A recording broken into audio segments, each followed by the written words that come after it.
हमारे नज़र कार्यक्रम में आप सबका फिर एक बार स्वागत है।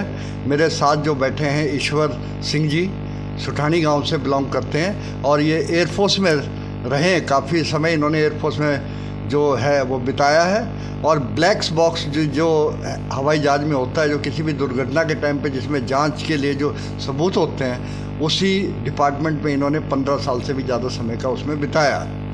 तो हमने पहले आपको बताया था कि जो बोइंग 787 जो क्रैश हुआ था अहमदाबाद से उड़ने के लिए जैसे ही हुआ था, कुछ ही क्षण बाद वो क्रैश हो गया और एक मेडिकल कॉलेज के हॉस्टल पे गिरा, जिसमें काफ़ी संख्या में लगभग 260 जो जाने गई।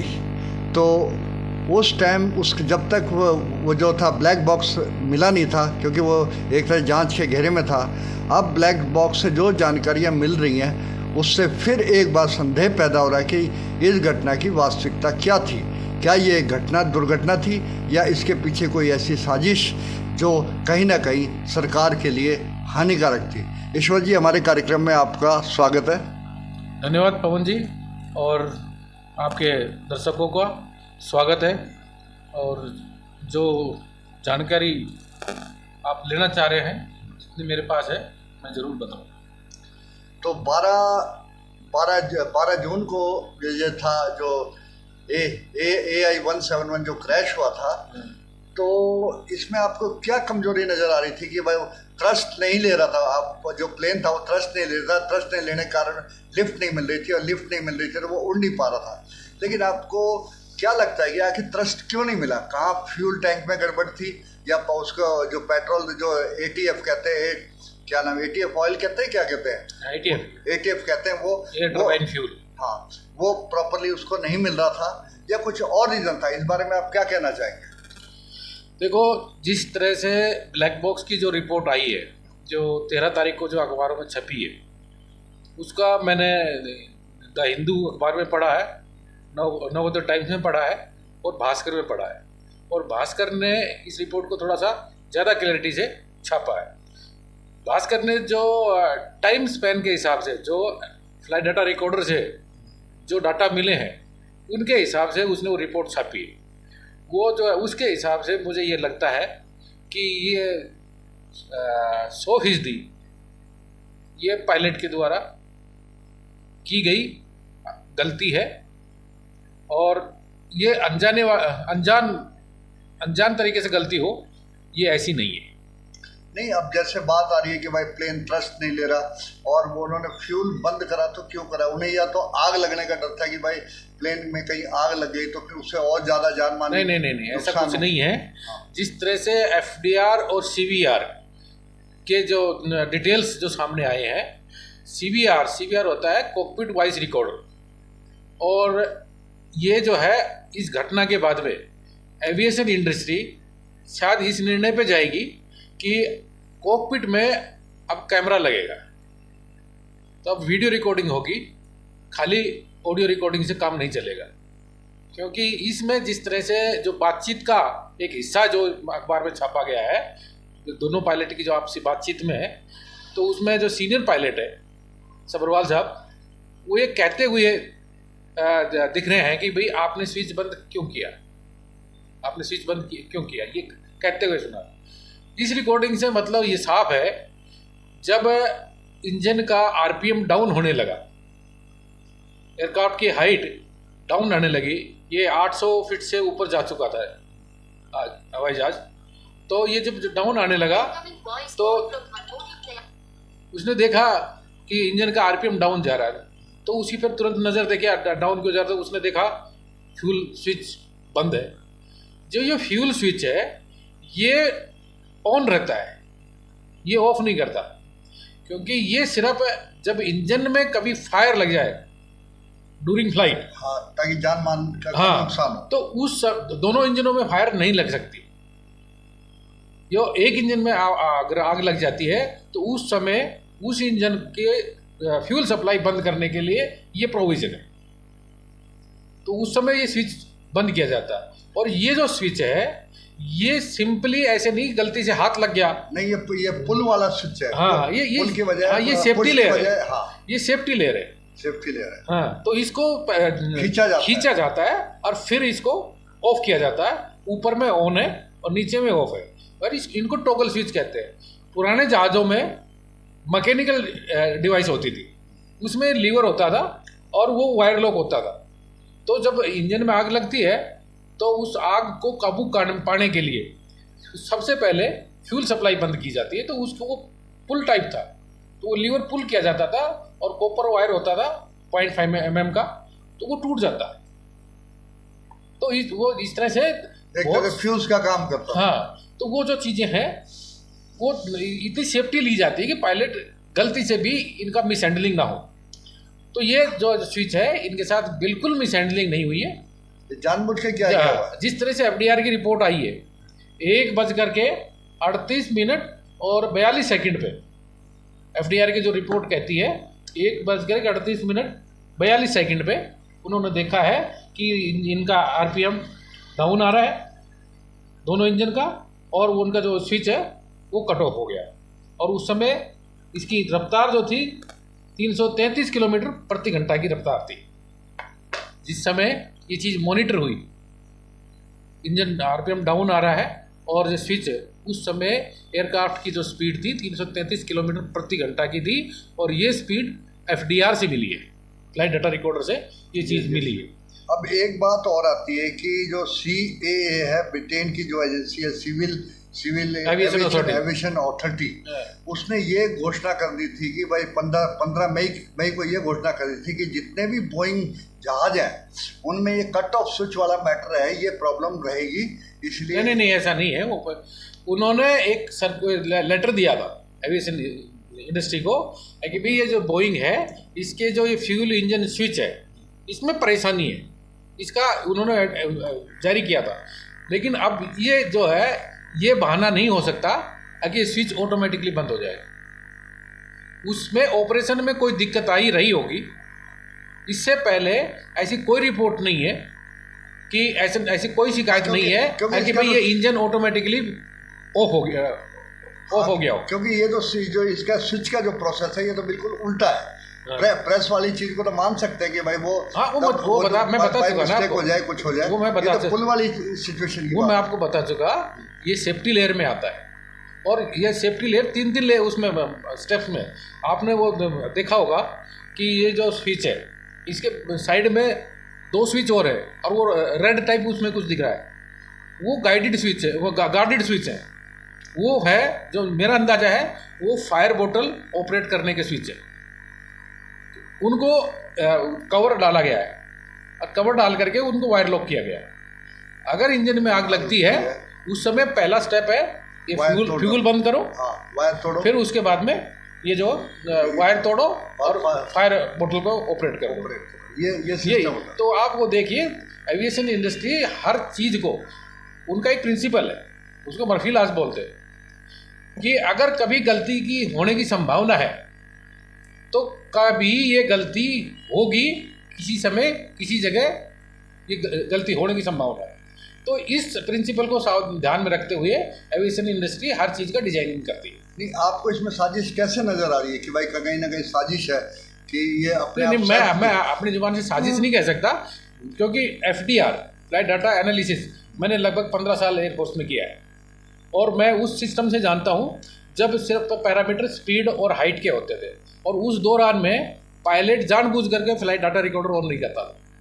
फिर बाद में मॉडिफिकेशन हुआ एज पर हाइट या किसी और प्रोविजन से, फिर ये ऑटोमेटिकली रिकॉर्ड होने लगी थी, ताकि वो पायलट ये ना कह सके मैं भूल गया इसको ऑन करने के लिए। और जब मैं एयरफोर्स में था उस समय मैं जिस FDR में मैं जब काम कर रहा था, उस FDR में 128 पैरामीटर रिकॉर्ड होते थे। 64 पैरामीटर एक कंटिन्यूस पैरामीटर होते थे, और 64 ओकरिंग मतलब वन टाइम ओकरिंग टाइप ऐसे, ठीक है ना। जैसे कि इंजन में टेम्परेचर एक बार हाई चला गया तो वो पायलट नहीं देख पाया, लेकिन वो रिकॉर्ड हो जाएगा। जब आप वो डाटा एनालिसिस करेंगे तो उसमें वो चीज़ हम पकड़ेंगे, और फिर हम उस चीज़ को पायलट से वेरीफाई करते थे। तो ये जो इस जहाज़ का जो FDR है, इसमें मैंने अखबार में पढ़ा था, इसमें 1000 पैरामीटर्स रिकॉर्ड होते हैं। तो ये आप ये समझ सकते हैं FDR जो है फ्लाइट डाटा रिकॉर्डर एक पूरे एयरक्राफ्ट का आईना है। उसमें हर चीज़ का आप नहीं, पता लगा सकते हो। आप जैसे कह रहे हैं कि भाई इसका आरपीएम कम हो गया था, जो एयरलाइंस का जो AI-171 का आरपीएम कम हो गया था, जिस वजह से उसको थ्रस्ट नहीं मिला। तो आरपीएम दोनों इंजन जो लेफ्ट और राइट में दोनों में थे, क्या दोनों में एक साथ बंद हो आरपीएम में, मतलब एक साथ हो सकता है सेम कि आरपीएम घट जाए? नहीं, वो जब वो वार्निंग आई होगी, है ना, ऐसा नहीं है।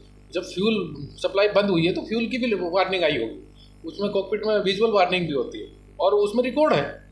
उसमें बता रहा हूँ ना, 1:38:42 पे ये फ्यूल स्विच बंद किया गया है।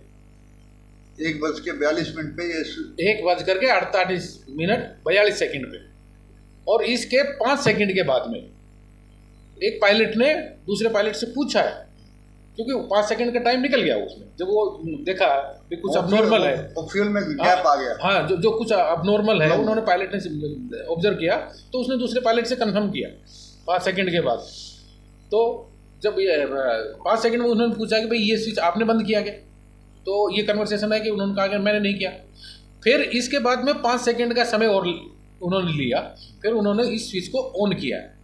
ये 1 बाय 1 करके ऑन किया है उन्होंने। तो जब ऑन किया है तो एक इंजन स्टार्ट हो गया है। अच्छा, एक इंजन स्टार्ट हो गया। फिर उसके 2 सेकंड के बाद में इन्होंने दूसरे स्विच को ऑन किया है, तो दूसरा इंजन भी लगभग स्टार्टिंग सीक्वेंस में आ गया था। लेकिन तब तक क्या है, जो इन्वायरमेंट, जो सिचुएशन थी, फिजिकल सिचुएशन जो एयरक्राफ्ट की पोजीशन की थी, उसके हिसाब से वो चीज़ नहीं कंप्लीट हो पाई, और तब तक वो जहाज बिल्डिंग में डैश कर गया और क्रैश कर गया। तो जो एफडीआर के बेस पर मैं ये कह सकता हूँ कि इंजन के सारे टेक्निकल पैरामीटर्स जो एफडीआर में रिकॉर्ड है, उनके हिसाब से इंजन में, एयरक्राफ्ट में कोई टेक्निकल खराबी नहीं।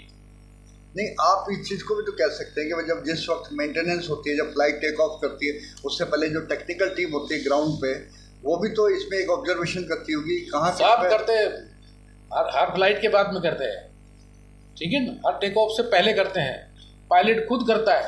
और इसमें सारी गुंजाइश खत्म होगी ना, क्योंकि जितने टाइम पे इनको टेक ऑफ करने का क्लियरेंस मिला, उसके बाद में जब ये चले हैं अपनी पोजीशन से टेक ऑफ करने के लिए, इसमें शायद लगभग मैंने जो पढ़ा है 10 मिनट का टाइम लग गया।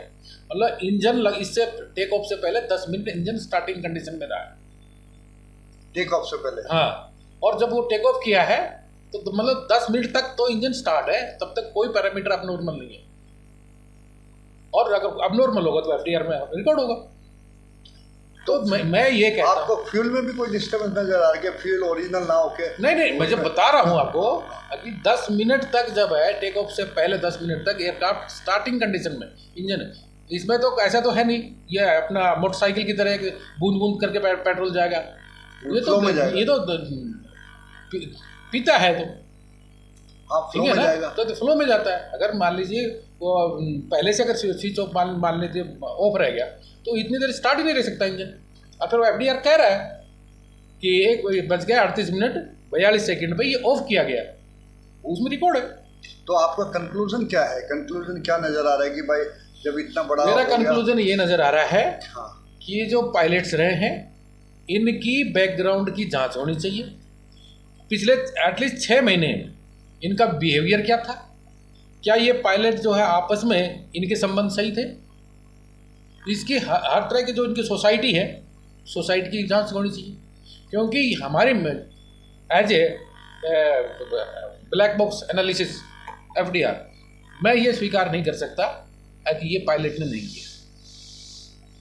तो पायलट अपनी सुसाइड क्यों करेंगे? वो भी ये जांच का विषय है, ये जांच का विषय है। मान लो कोई पायलट डिप्रेशन में भी हो, या उस पे किसी तरह का दबाव आ रहा हो, ये जो पायलट है, इनकी जो सामाजिक लाइफ रही है ऑफ ड्यूटी आवर, उसकी इसमें पूरी कम से कम 6 महीने की तो जांच होनी चाहिए। बैक रिपोर्ट किन लोगों से मुलाकात हुई, किन से इनका झगड़ा हुआ, ये इनका आपस के रिलेशन कैसे थे, इनके ऑफिस में रिलेशन कैसे थे, ये सारी चीज़ों की जांच होनी चाहिए। क्योंकि ये इतिहास में ये पहला केस है, इसलिए कोई आदमी ये इस चीज़ को स्वीकार नहीं कर पा रहा है कि पायलट जानबूझ के गलती करेगा।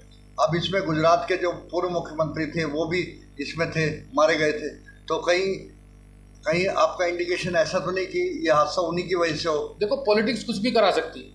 अभी सत्यपाल मलिक जो है, की बात है, वो जो हॉस्पिटल J&K में के गवर्नर है, हाँ, वो खुद कह रहे हैं कि जो पुलवामा में जो CRPF की जो बटालियन बस पे जो अटैक हुआ है, पुलवामा हाँ, उसमें जो है सरकार के लैप्स हैं। तो ये देखो राजनीति किस हद तक जा सकती है, इसके बारे में प्रिडिक्ट करना, अंदाजा लगाना, ये आम इंसान की बस की बात है। एक महीने में हम माने कि भाई चलो राजनीतिक हस्तक्षेप इसमें नहीं हो, और पायलट ने, आपका कहने का मतलब है कि पायलट ने गलती किया, ये जानबूझ के किया वो एक कदम जो आप मान रहे हैं, लेकिन वो पायलट करेगा क्यों? उसके पीछे मान लो ये तो अभी एक चीज बताइए, जो WTC में जो हवाई जहाज टकराया था, क्या उसमें पैसेंजर नहीं थे? वर्ल्ड टावर में भी वो पैसेंजर थे, और क्या उसमें पायलट नहीं चला रहे थे? उसमें भी चला, व्हाइट हाउस में भी अटैक करा। तो जब उनका ब्रेन वॉश हो सकता है, तो क्या किसी का ब्रेन वॉश नहीं हो सकता क्या? आपको लगता है ये पायलटों का ब्रेन वॉश हुआ होगा? नहीं, आप ये मेरे मुंह से क्यों कहलवा रहे हो? नहीं, बात ये है कि जहाँ वहाँ इस्लामिक जो कट्टरता है वो ज्यादा है, और देखो ये देखो नहीं देखो कट्टरता वाली बात नहीं आप वो देखो, मैं उस चीज को नहीं मानता। कट्टरता हर जगह है, जिन्होंने समाज का सत्यानाश करना है वो हर आदमी कट्टर है, उसका धर्म से कोई लेना देना नहीं।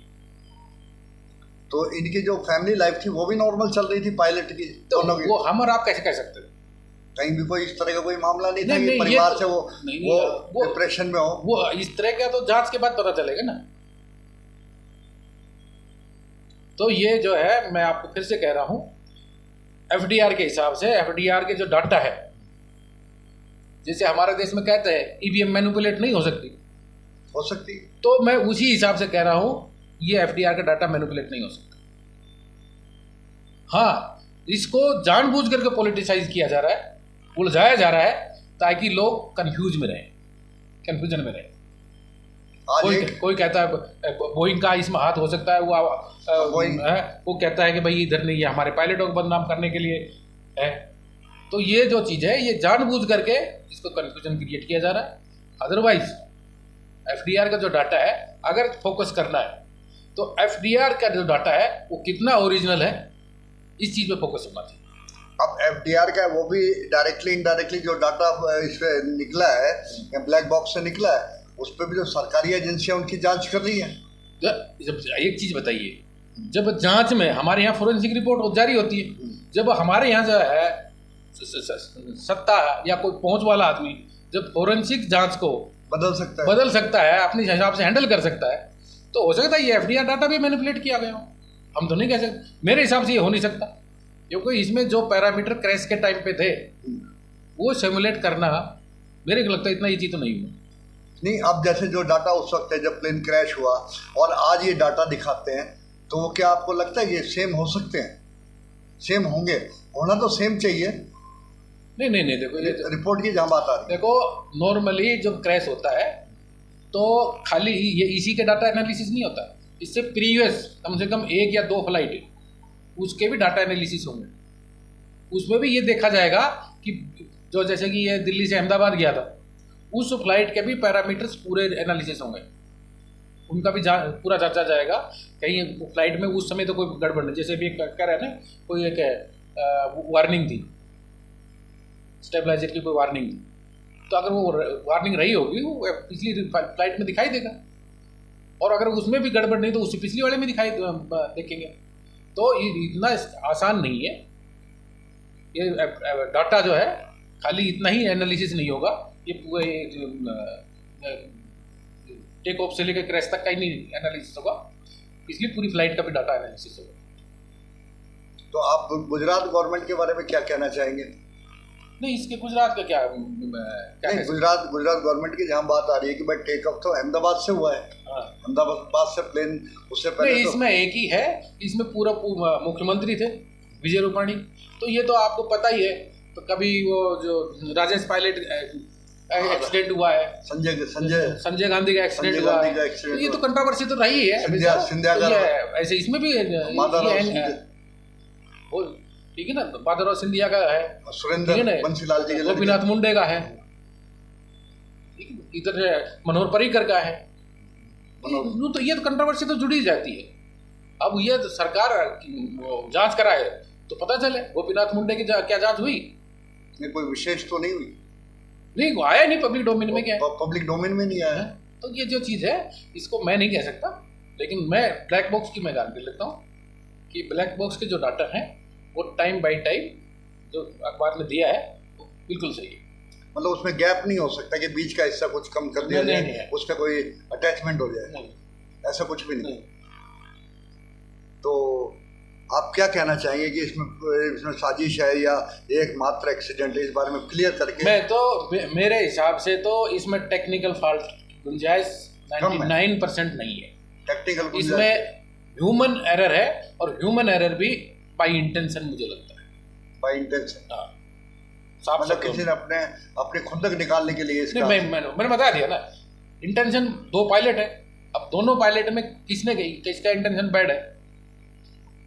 ये तो अगर वो CVR में अगर वीडियो रिकॉर्डिंग होती तो पता लग जाता। अभी एविएशन इंडस्ट्री हो सकता है अभी तक ऑडियो रिकॉर्डिंग सिर्फ काम कर रही थी, अभी साथ कैमरे भी लगा था।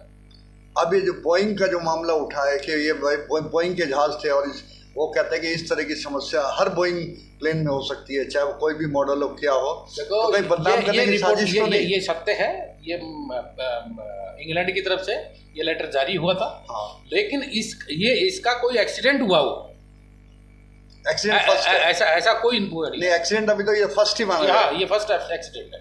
और ये स्विच जो है, अगर अकेला ये स्विच ऑफ हो जाएगा और बाकी चीज़ों पे इफेक्ट नहीं होगा, ऐसा हो बिजली में ऐसा नॉर्मली होता नहीं। आप इस बारे में आप क्या कह सकते हो सकता है कोई और नई टेक्नोलॉजी या कोई कंट्रीज बोइंग के कंपैरेटिवली भी अपनी टेक्नोलॉजी लेके आ रहा हो, तो क्या बोइंग को खराब करने वाला मामला नहीं हो सकता? नहीं, इसमें होगा तो फिर सिर्फ पायलट ही जिम्मेदार है। इसमें भी पायलट ही जिम्मेवार। हाँ, इसको बोलते हैं हमारी भाषा में सबोटेज बोलते हैं। तो आज हमारे कार्यक्रम में इतना ही। अब इसके आगे क्या जांच चल रही है, जांच के अनुसार फिर हम आपसे मिलेंगे, और इसके आगे की जानकारी भी जैसे ही हमें मिलेगी कि वह इसका असली वास्तविकता, इसके पीछे किसका हाथ था, क्या ये हादसा था या एक तरह से षड्यंत्र था, तो ये समय आने पे आपको बताया जाए। तब तक के लिए हमारे नज़र में आने के लिए आपका धन्यवाद। तो धन्यवाद जी, ईश्वर जी, आपका कार्यक्रम में आने के लिए। धन्यवाद आपका भी और आपके दर्शकों का।